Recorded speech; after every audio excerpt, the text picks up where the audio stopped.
என் பேர் அருணா. நான் நர்சிங் முடிச்சிருக்கேன். நர்சிங்லாம் நான் ரொம்ப விருப்பப்பட்டு படித்தேன்னு சொல்ல முடியாது. எங்கள் அப்பாவோட ஆசைக்காக நான் படித்தேன்.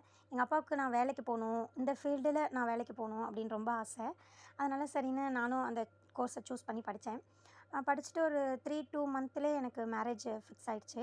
லவ் அண்ட் அரேஞ்ச் மேரேஜ் தான் என்னோடய மேரேஜு.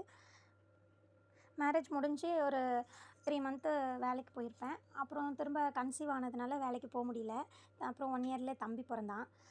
அவன் எங்களுக்கு ரொம்ப ப்ரிஷியஸான பேபின்னு கூட சொல்லலாம். ரொம்ப லக்கின்னு வச்சுக்கோங்களேன். எங்களுக்கு அவன் பிறந்து நிறைய விஷயங்கள் எல்லாமே சக்ஸஸ்லேயே முடிஞ்சிருக்கு. அவன் எங்களுக்கு ஒரு லக்கி சாம்னு கூட சொல்லலாம். அவ்வளோ ஒரு நல்ல மொமெண்ட்டெல்லாம் எங்களுக்கு நடந்திருக்கு அவன் பிறந்ததுக்கப்புறம். அப்புறம் பிறந்து கொஞ்ச நாள் அவனை டேக் கேர் பண்ணுறது இப்படியே போயிட்டுருந்துச்சு. அப்புறம் கொஞ்சம் பெரியவனானா ஸ்கூல் போக ஆரம்பித்தான். ஹாஃப் டே அந்த மாதிரி போனான். ப்ரீ ஸ்கூல் அந்த மாதிரி. அப்போது டைலரிங் கிளாஸ் போனேன். அப்புறம் நல்லா தைக்க ஆரம்பித்தேன். அப்புறம் ஆரி ஒர்க் கிளாஸ் போனேன். தைக்க ஆரம்பித்தேன். இப்படியே ஒரு 6 மாதம் போயிடுச்சு. அப்புறம் திடீர்னு தம்பி ஃபுல் டே ஸ்கூல் போக ஆரம்பிச்சுட்டான். எனக்கு வீட்டில் ரொம்ப ஸ்ட்ரெஸ் ஆயிடுச்சு. என்ன பண்ணுறதுன்னு தெரியல. சரி, எனக்கு ரொம்ப ஆசை யூடியூப் ஓப்பன் பண்ணணும், சேனல் ஓப்பன் பண்ணணும், இதெல்லாம் ரொம்ப ஆசை.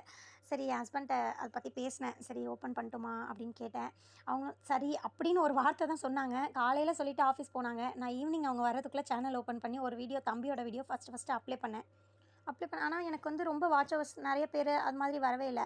சப்ஸ்கிரைபரும் வரவே இல்லை. ஓரளவுக்கு ரொம்ப கொஞ்சம் கம்மியாக ஸ்லோவாக தான் போயிட்டுருந்துச்சு. அப்புறம் சரி, ஓன் வாய்ஸில் பேசலாம் அப்படின்னு சொல்லி எனக்கு ரொம்ப எப்படி பயமும் இருந்துச்சு. எனக்கு பேச வரல அந்த அளவுக்கு. ஸ்டார்டிங்லையா போக போக கற்றுக்குவேன்னு நினைக்கிறேன். ஸ்டார்டிங்னால அந்த அளவுக்கு பேச வரல. இப்போ என் ஹஸ்பண்ட் தான், நீ பேசு, வீட்டிலையே சும்மா தொணன்னு பேசிகிட்டு இருப்பல, அந்த மாதிரி நினச்சிட்டு நீ பேசு, நல்லா வரும். அவங்க நல்ல மோட்டிவேட்டரும் கூட. எந்த விஷயத்தில் நான் கொஞ்சம் ஒரு படி இறங்குறனோ அந்த விஷயத்தில் என்னை தூக்கி நிறுத்துவாங்க.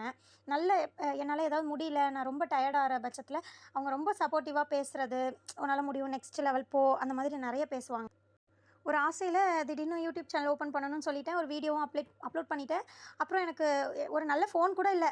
நான் ஒரு ஐடியாவே இல்லாமல் யூடியூப்குள்ளே வந்துட்டேன். ஒரு ஃபோன் ஸ்டாண்டு எந்த ஒரு முதலீடுமே இல்லாமல் டக்குன்னு ஓப்பன் பண்ணிட்டேன். சரி, போக போக நம்ம ஒன்று ஒன்றா வாங்கலாம் அப்படின்ற ஒரு ஐடியாவில் சரி ஓப்பன் பண்ணியாச்சு. ஸ்டாண்டெல்லாம் இனிமேல் ஆர்டர் போட்டிருக்கேன். இனிமேல் தான் வந்தேன்னா உங்களுக்கு ஓப்பன் பண்ணி காமிக்கிறேன். ஃபஸ்ட்டு கொஞ்சம் மியூசிக்லாம் இல்லாமல் தனியாக பேசுகிறேன். ஒரு மாதிரி பேச வரமாட்டேங்குது ஃப்ளூயண்ட்டாக. கொஞ்சம் அட்ஜஸ்ட் பண்ணிக்கோங்க. நான் யூடியூப் ரன் ஆகிட்டே இருக்கும்போது இன்னும் நல்ல வீடியோஸ்லாம் உங்களுக்கு கொடுக்குறேன். இப்போ நான் மேரேஜ் ஆகி வந்த இடம் வந்து திருச்சியில் ஒரு ஃபேமஸான பிளேஸ்ன்னு கூட சொல்லலாம். அது என்னன்னு கண்டுபிடிச்சிங்கன்னா நீங்கள் கமெண்ட் பாக்ஸில் பின் பண்ணுங்கள். எந்த இடம் அப்படின்னு சொல்லிட்டு. கொஞ்சம் மெயினான ஏரியா தான். ஓகேங்க. நெக்ஸ்ட்டு அடுத்தடுத்த வீடியோவில் நல்ல வீடியோவாக போட ஆரம்பிக்கிறேன். இன்றைக்கி பரணி தீபம் இல்லையா, அதனால் இன்றைக்கி கொஞ்சம் வேலையெல்லாம் இருக்குது. எல்லாம் வேலையெல்லாம் முடிச்சுட்டு பரணி தீபம் எதுக்கு ஏற்றுறோம், பரணி தீபம்னா என்ன, அது ஏற்றுறதுனால என்ன பலன், எல்லாமே நான் உங்களுக்கு ஷார்ட்ஸ் வீடியோவில்